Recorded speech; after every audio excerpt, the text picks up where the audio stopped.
Aquest diumenge, l'afició del Barça té una cita amb les urnes per afrontar la moció de censura que ha de decidir la continuïtat o no de la Junta Directiva encapçalada per Joan Laporta. 10 anys després de la primera moció de censura que va viure el barcelonisme, ens arriba la segona. El 1998, un grup opositor a la presidència de Josep Lluís Núñez, anomenat l'Elefant Blau, va aconseguir que per primer cop en la història del Barça una moció de censura prosperés. Joan Laporta n'era un dels líders.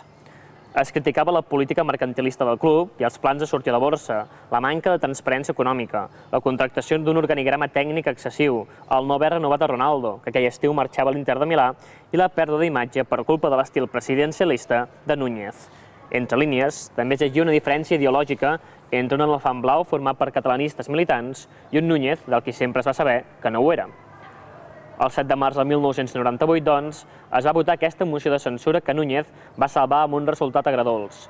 Tot i que es jugava aquell mateix dia un Barça-Madrid, només va votar el 40% dels socis, i d'aquests, 24.983 van fer-ho a favor de Núñez, un 61%, i un 35%, és a dir, 14.358, en contra. Tot i la derrota, l'elefant blau es va sentir triomfador en haver aconseguit prous vots. El dia també recordat perquè es va viure una imatge ben viva del divorci entre Núñez i Cruyff. L'exentrenador, soci, va anar a votar a favor de la moció i va ser rebut amb empentes i insults de seguidors de Núñez. Una nova guerra interna del barcelonisme, cubalistes i suaristes, Núñez i Neskens, Núñez i Cruyff, Laporta i Sandro. 10 anys més tard, Joan Laporta es troba a l'altra banda, doncs la moció de censura és en contra de la seva gestió. I això, tot i els èxits que ha aconseguit. Laporta, per exemple, va trigar només 3 anys en guanyar la segona Lliga de Campions en la història del club, quan, per exemple, Josep Lluís Núñez havia trigat 13. I a més, hi ha el sanejament econòmic, la projecció internacional de la imatge del Futbol Club Barcelona, eliminar els radicals o el retrobament amb uns valors ideològics clàssics en la història del Barça, com és la catalanitat.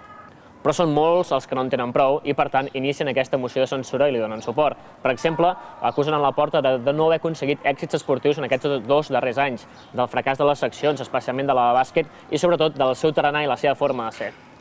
La moció de censura proposada per Oriol Giral és la segona que arriba a les urnes, però pel camí es van viure d'altres intents, com aquells d'Ivan Carrillo primer i de Ramon Fuster i Lluís del Val després, contra la presidència de Joan Gaspar.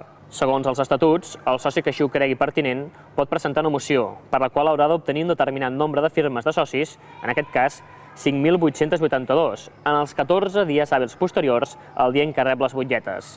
Perquè la moció prosperi, caldrà que voti el 10% de la massa social, i que d'aquests, 2/3 parts ho facin a favor de la moció de censura per fer fora una junta directiva que es podrà tornar a presentar a les eleccions sempre que vulgui. Joan Laporta, però, en haver complert ja els seus 2 mandats, no podrà fer-ho.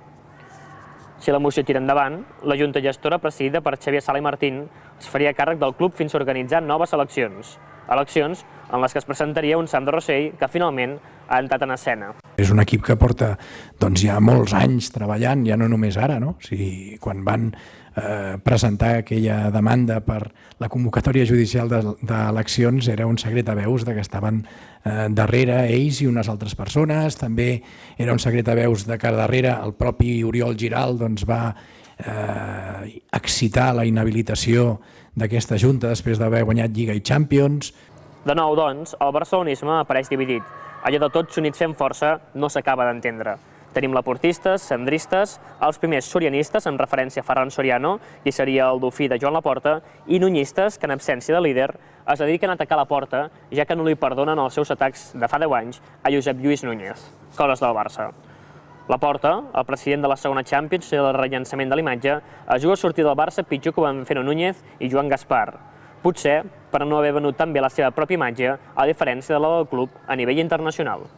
Aquest diumenge, doncs, s'escriurà una nova pàgina en la llarga història del Futbol Club Barcelona, una història de divisions internes.